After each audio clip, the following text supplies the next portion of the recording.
আসসালামু আলাইকুম সবাইকে।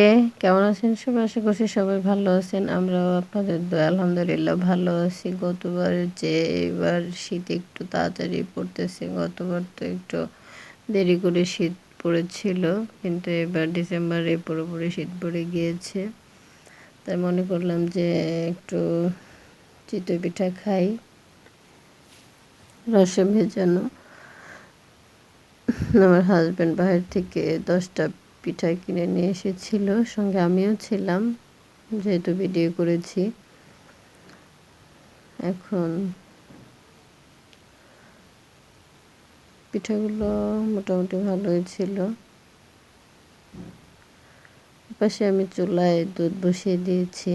আসলে দুধ আর গুড় একসঙ্গে দিয়ে তারপরে জ্বালে দেব,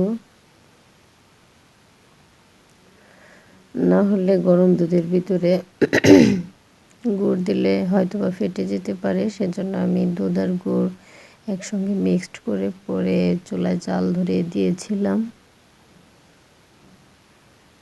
এতে কোনো সমস্যা হয়নি। দুধটা এখন ভালো করে টানিয়ে নিব।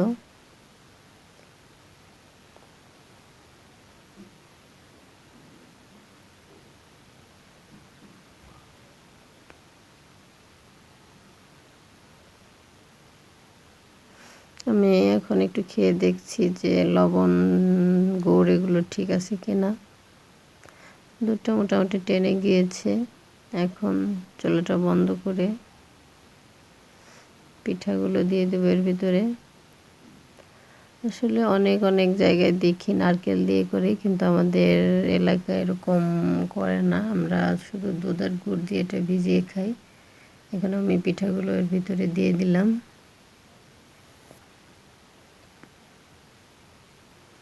আসলে 10টা পিঠা কিনে নিয়ে এসেছিল, 10টা এর ভিতরে দিলাম।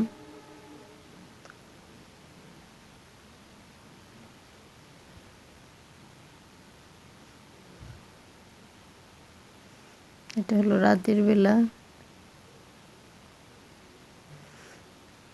এখন আমি এটা ঢেকে রেখে দেব। সারা রাত এভাবে থাকলে সকালবেলা হয়তো বা রসে টইটম্বুর হয়ে থাকবে। এ হচ্ছে আমার সকালের লুক।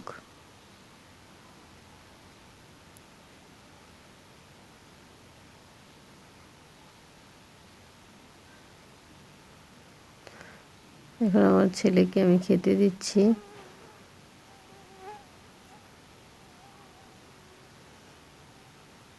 পিঠাগুলো অনেক ভিজে ছিল।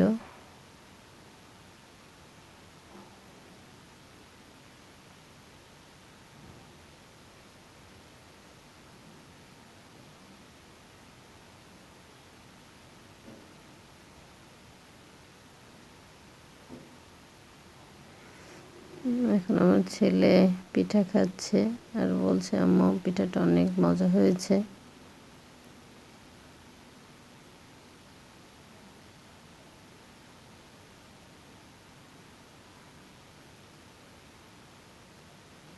দেখা হবে পরবর্তী অন্য কোনো ভিডিওতে। সবাই ভালো থাকবেন। আসসালামু আলাইকুম।